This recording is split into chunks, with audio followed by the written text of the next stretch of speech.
ಇನ್ನು ಸರ್ವೋಚ್ಚಕಾರಿ ಅಲ್ಲಿ ಹತ್ಯೆ ಆಗಿದೆ ಅಂತ ಅಂದಾಗ ಮುಂದೆ ಆಡಳಿತ ನಡೆಸೋರು ಯಾರು ಹಾಗಾದ್ರೆ ಅನ್ನುವಂತ ಟೆನ್ಷನ್ ಒಂದ್ ಕಡೆ ಹೆಚ್ಚಾಗಿರುತ್ತೆ. ಇದೀಗ ಖಮೇನಿ ಕಥಂ ಬಳಿಕ ಇವರದ್ದೇ ಆಡಳಿತ ಇದೀಗ ಮುಂದುವರೆದಿರುವಂತದ್ದು.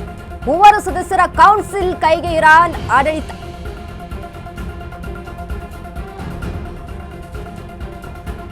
ಅಧ್ಯಕ್ಷ ಮಸೂದ್ ಪೆಜೆಶ್ಕಿಯನ್ ನ್ಯಾಯಾಂಗದ ಮುಖ್ಯಸ್ಥ ಗಾರ್ಡಿಯನ್ ಕೌನ್ಸಿಲ್ಗೆ ಪವರ್ ನೀಡಲು ತೀರ್ಮಾನವನ್ನ ಮಾಡಿಕೊಂಡಿದ್ದಾರೆ.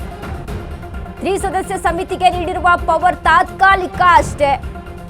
ಇರಾನ್ ಸರ್ಕಾರಿ ಮೀಡಿಯಾ IRSA ಘೋಷಣೆಯನ್ನ ಮಾಡಿದೆ.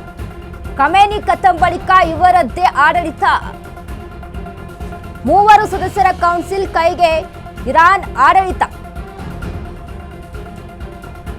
ಅಧ್ಯಕ್ಷ ಮಸೂದ್ ಪೆಜೆಶ್ಕಿಯನ್ ಗಾರ್ಡಿಯನ್ ಕೌನ್ಸಿಲ್ಗೆ ಪವರ್ ನೀಡಲು ತೀರ್ಮಾನವನ್ನ ಮಾಡಿಕೊಂಡಿದ್ದಾರೆ.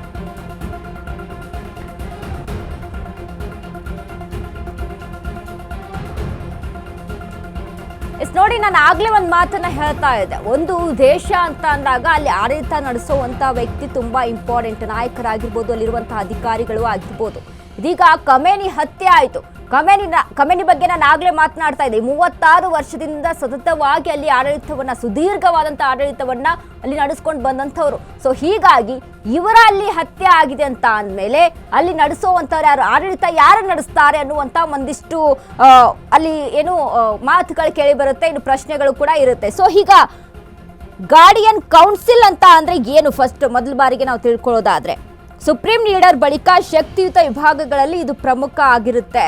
ಈ ಕೌನ್ಸಿಲ್ನಲ್ಲಿ 88 ಸದಸ್ಯರು ಇರ್ತಾರೆ. ಇವರನ್ನ ಅಸೆಂಬ್ಲಿ ಆಫ್ ಎಕ್ಸ್ಪರ್ಟ್ಸ್ ಅಂತಾನು ಕರೀತಾರೆ. ಇರಾನ್ ಕಾನೂನು ಪ್ರಕಾರ ಸುಪ್ರೀಂ ಲೀಡರ್ ಆಯ್ಕೆ ಮಾಡುವ ಹಕ್ಕು ಈ ಕೌನ್ಸಿಲ್ದಲ್ಲಿ ಇರುತ್ತೆ. ಸೊ ಹಾಗಾಗಿ ಗಾರ್ಡಿಯನ್ ಕೌನ್ಸಿಲ್ ಸದಸ್ಯರ ಅವಧಿ 8 ವರ್ಷದವರೆಗೆ. ಬಹುತೇಕ ಶಿಯಾ ಧಾರ್ಮಿಕ ಗುರುಗಳನ್ನ ಒಳಗೊಂಡಂತ ಕೌನ್ಸಿಲ್ ಆಗಿರುತ್ತೆ. ಈ ವಿಭಾಗವೇ ಇಸ್ಲಾಮಿಕ್ ರಿಪಬ್ಲಿಕ್ ಸಂವಿಧಾನದ ರಕ್ಷಣೆ ಮಾಡುತ್ತದೆ. ಸೊ ಕೌನ್ಸಿಲ್ ಅಂತ ಏನು ಅಂತ ನಾವು ಮೊದಲು ಬಾರಿಗೆ ತಿಳಿದುಕೊಳ್ಳೋದಾದ್ರೆ ಅಲ್ಲಿರುವಂತಹ ಆಡಳಿತವನ್ನ ನಡೆಸಬೇಕಾಗುತ್ತೆ.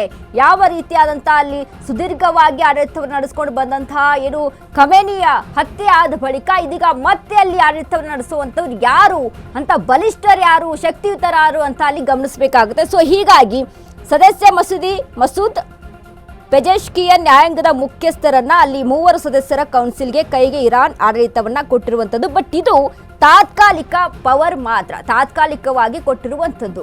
ಈಗ ಯುದ್ಧ ಏನು ನಡೀತಾ ಇದೆ, ಇದಕ್ಕೆ ಸಂಬಂಧಪಟ್ಟಂತ ಒಂದಿಷ್ಟು ಐಡಿಯಾಲಜಿಗಳು ಬೇಕಾಗುತ್ತೆ. ಹೇಗೆ ಕ್ರಮಗಳನ್ನು ತೆಗೆದುಕೊಳ್ಬೇಕು, ಯಾವ ರೀತಿಯಾಗಿ ಪ್ರತಿರೋಧವನ್ನ ಅಲ್ಲಿ ತಿರ್ಸ್ಕೊಳ್ಬೇಕು, ಪ್ರತಿ ದಾಳಿಯನ್ನ ಹೇಗೆ ಮಾಡಬೇಕು, ಇದ್ರ ಬಗ್ಗೆ ಎಲ್ಲ ಒಂದೊಂದಾದಂಥ ಇನ್ಫಾರ್ಮೇಶನ್ ಇರುವಂಥದ್ದು ತುಂಬಾ ಅಗತ್ಯ.